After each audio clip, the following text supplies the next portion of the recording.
There was a time I looked at myself and didn't recognize who I was anymore. Everything I thought defined me had disappeared. And all that was left was one question. Who am I now? I had spent so much of my life believing I wasn't enough. I felt stuck. I never really felt accepted, like I belonged, and truthfully, I never really felt safe emotionally at home either. We want to give you a warm welcome to the London T100 Triathlon.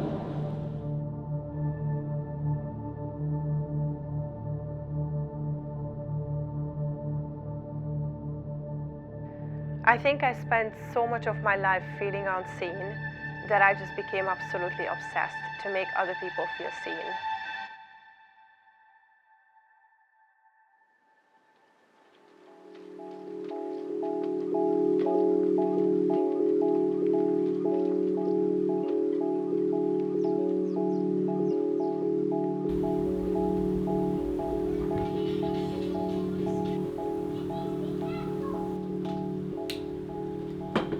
I wanted to not just be a person who stands behind a camera and tries to tell a story of an athlete who pushes their body and mind through extreme sport. I also wanted to be on the receiving side of putting myself into the action, to actually experience the exact journey they go through in my own way. I want them to feel safe and heard and understood.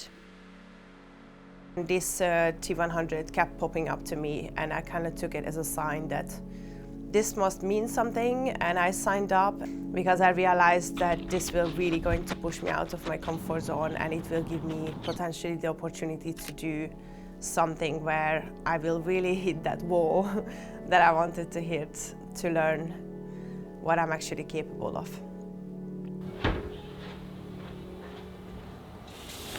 Into bike. Cycling shoes and so that's 1, 2, 3.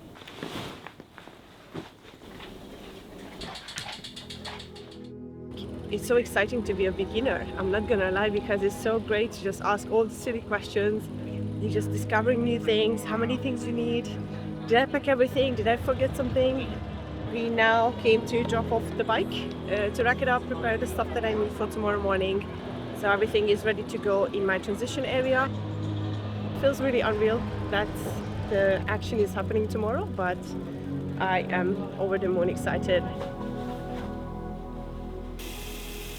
When I was growing up, I was very much into sports, and somewhere along the way, around before college, I have stopped doing these things. Probably stepped into the teenage years of my life, partying and being free and wild somehow just took over.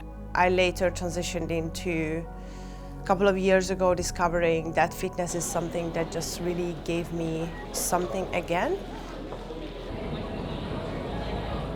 The more I started to train, the more that feeling that I had in high school just sort of came back to me, and I completely forgot how much I've actually enjoyed competing, how competitive I was.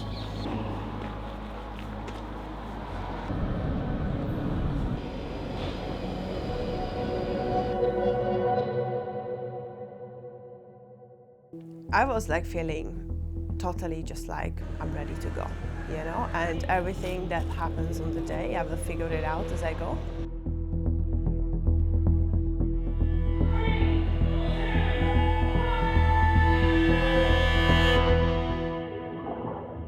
Swimming in open water, it's pretty scary because you don't have a clear vision in the water like you have in a pool. When I was finishing the first lap of the 1 kilometer and I had 300 meters left, I was having this moment like, oh my God, I have to do this again, and I just barely got through it. I pushed through and got to the end. I got out of the water and I just felt like really badass. That's probably like the best way I could describe it. And then I started running literally straight away when I got out from my wetsuit. I was full of adrenaline. I was so excited to put on the cycling shoes and just hop on the bike and start the ride.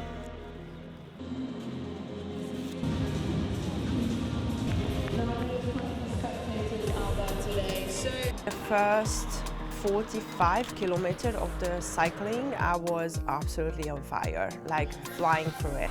Let's go!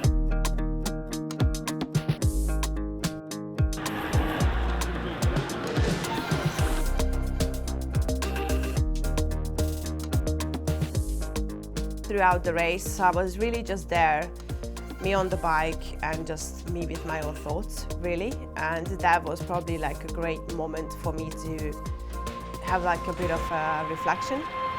I truly believe that everything that happens to us in life is what shapes us.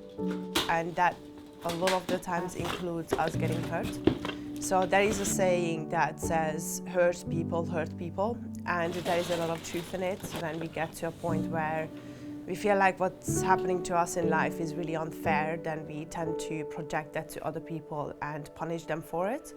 So I've made myself that promise that I will always want to be kind to people and always want to do something that can take someone further, or maybe can give an advice or an experience, just something that they can take away from me. I just felt like I was the only person left, or like just very, very few people passing by. And that made the last 10 kilometers, I would say, the most hardest. I knew before the race that the running part was going to really hurt. And when I started off the run, I was really struggling the first couple of kilometers. But somehow I managed to just keep going. I've tried to go as steady as possible. When I reached the exact 8-kilometer mark, I started to cry because I got to a moment where I was asking myself this question: how the hell am I going to run an additional 10 kilometers into this? It just felt so impossible. I was asking myself some really deep questions. That was hard. Like soul searching hard. Fuck me. I have so much respect for these people.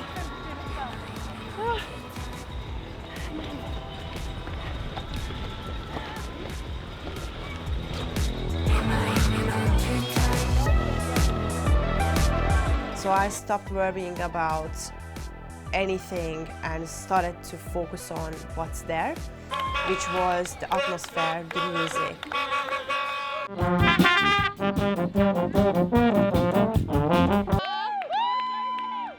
Just really felt like you are in like this huge community who wants to make sure that you have the best time, so you don't feel like you're out of place.